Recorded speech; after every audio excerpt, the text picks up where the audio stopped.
So Notion just dropped new ways to add colors, and they're a big deal. However, there's one big hurdle. Notion can't create multiple user-defined color rules until now. Let me show you what I mean. So Notion released two new color features. First, I'll explain these new features. Then I'll show you the powerful capability most people will miss. So they've added color options for both checkbox blocks and databases. The checkbox feature is quite straightforward. Instead of the standard blue checkbox, you can now choose the checkbox color and its corresponding text color. To access conditional colors for databases, simply navigate to Settings and then to Conditional Colors. You can set conditional colors on several properties, including Select, Multi-Select, Date, Text, the Number property, the checkbox, and the status. Now, what's missing is the formula, the relation, and the rollup property. However, I'll show you how you can overcome this very limitation. So in simple terms, if the property stores direct input in that database, it just works. If it's calculated or pulled from another database, it doesn't work. The conditional colors are applied in the order in which they're defined, and only the first matching rule color will be used. The colors don't blend or stack. The first one that qualifies is the one that's chosen. Conditional colors work in table, board, list,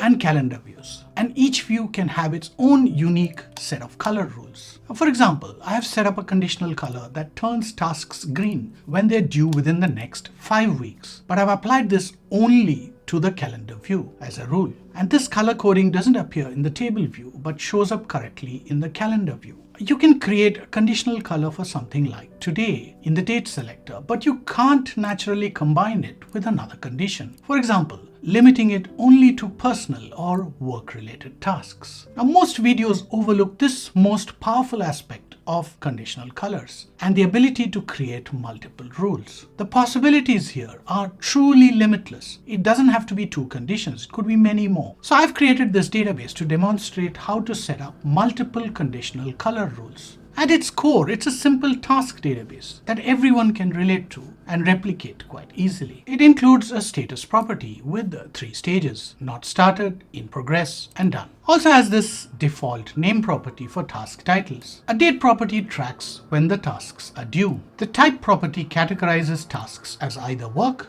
or personal. I've added 2 checkbox properties as helpers, one for overdue work tasks and the other one for overdue personal tasks. Our highlighting rule is straightforward. Work tasks due today or overdue appear in red, while personal tasks due today or overdue appear in purple. I've kept this example simple so that everyone can follow along. To configure these highlights, we'll use 2 conditional color rules. One applies a red background when overdue work is checked, and the other one applies a purple background when the overdue personal is checked. We won't mark these entities manually, and that's where Notion automations come in. Now, for this purpose, we'll need 6 automations. They're quite simple, and the logic will become clear as we go through each one of them. The date is our anchor. So if a task is due today or past due, the highlight gets triggered. Let's start with the conditional colors for work-related items. Now we'll name this first automation as conditional color work 6 a.m. So this automation triggers daily at 6 a.m. It checks the overdue work box when 3 conditions are met. The date is on or before today, the type is work, and the status is not done. The second automation is similar, and it handles personal items. So it looks for personal type instead of the work type.